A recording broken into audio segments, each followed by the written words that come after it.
Hello, কেমন আছো সকলে? তো আমি আবারও নিয়ে চলে এসেছি নতুন একটা মিনি ব্লগ নিয়ে।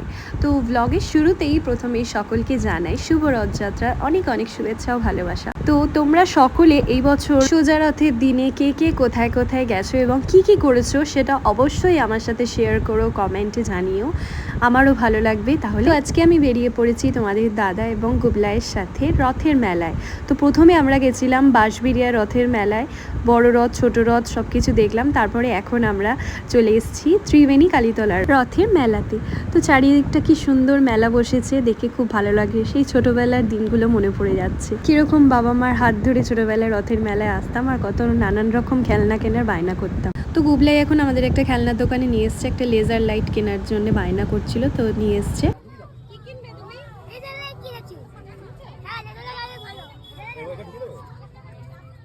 তো এবার আমরা মেলার একটু সামনের দিকে এগোতে শুরু করলাম। এই যে আমার আজকের লুক, কেমন লাগছে আমাকে জানিয়ে। এই দেখো, এখানে কি সুন্দর স্টিল অ্যালুমিনিয়ামের রান্নাবাটির দোকান। ছোটোবেলায় কত বায়না করতাম এগুলো কেনার জন্য।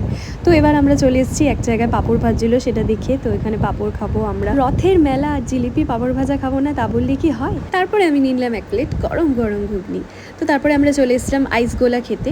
তো মেলার মধ্যেই একটা জায়গাতে দেখলাম আইস গোলা বিক্রি হচ্ছে। তো বললাম চলো তোমাদেরকে একটা নতুন জিনিস ট্রাই করাই। তো গুবলাই এটা এর আগে কোনোদিন খাইনি, ওকে ফার্স্ট টাইম খাওয়াচ্ছি। তো এই যে এরকমভাবে বরফগুলোকে টুকরো টুকরো করে গ্লাসের মধ্যে ভরে এর মধ্যে অনেক রকম ফ্লেভার্ড সিরাপ দিয়ে তৈরি করা হয়, বেশ ভালোই লাগে খেতে। গুবলাই তো এটা পেয়ে খুব মজা পেয়েছে, একদম মিষ্টি মিষ্টি একটা ফ্লেভার খেতে কি আনন্দ পাচ্ছে দেখুন। ওর মুখের এই হাসিটাই বুঝিয়ে দিচ্ছে যে ও কতটা পছন্দ করেছে জিনিসটা। তো এই যে অমিতের ফ্লেভারটা নিয়ে নিয়েছে। তো এরপরে আসছে আমার পালা।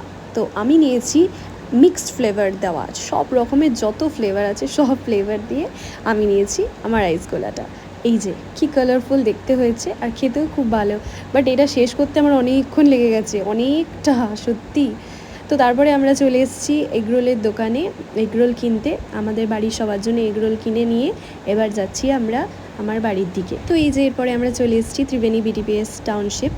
তো এইখানেই আমাদের বাড়ি। তো চলে এসেছি বাবা মার জন্য রোল কিনে নিয়ে, জিলিপি কিনে নিয়ে যাচ্ছি। তারপরে আবার আমরা যাব বাঁশবেড়িয়ার দিকে, ওইদিকে মা আর দাদা ওদেরকেও জিলিপি কিছু খাবার দিয়ে আসতে। তো এই যে আমরা বাঁশবেড়িয়া যাওয়ার পথে বাঁশবেড়িয়ার যে বড় রথটা দেখেছিলাম ওইটাকে দাঁড় করানো দেখে গুবলাই বললো ওর ওপরে উঠবে। তো এই যে ও ওঠার চেষ্টা করছে, উঠে ছবি তুলবে বলছে, তো ছবি তুলালাম। দিয়ে আমরা ওখানে রথের সামনে একটু ছবি ক্লিক করে তারপরে আমরা চলে যাচ্ছি এখন বাড়ির সবার জন্য জিলিপি কিনতে। তো আজকের দিনটা বেশ ভালোই কাটলো, ছুটিতে রথের দিনটা বেশ ভালোই কাটলাম ফ্যামিলির সাথে। তো এরপরে আমরা রাত হয়ে গেছে অনেক, মিষ্টির দোকানের সামনে। তো এখান থেকে জিলিপি কিনে নিয়ে এবার আমরা চলে যাব আমার বাড়ির দিকে। তো এরপরে তাড়াতাড়ি করে জিলিপি কিনে নিয়ে আমার বাড়ির দিকে চলে গেলাম। তো এই যে আমার জিলিপি নেওয়া হয়ে গেছে। তো আজকের দিনটা তো আমার বেশ ভালোই কাটলো। তোমাদের সকলের কেমন কাটলো অবশ্যই আমার সাথে শেয়ার করো কমেন্টে, আর ভালো লাগলে অবশ্যই লাইক কমেন্ট করো। তো এরপরে আবারও খুব শিগগিরই আসছি নতুন নতুন মিনি ব্লগ নিয়ে। ততদিনের জন্য সবাই খুব ভালো থাকবেন, টাটা।